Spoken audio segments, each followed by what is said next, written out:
There is nothing so offensive to God and dangerous to the human soul as pride and self-sufficiency.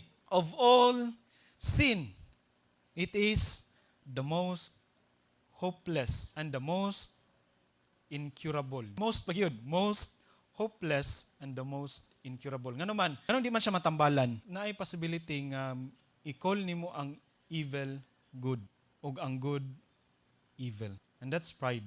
Halimbawa, naa kay mga prinsipyo nga imong yung ginabarugan ba, and then naay niabot nga kanang prinsipyo sa Ginoo. Unya lahi man gyud ni kuha o.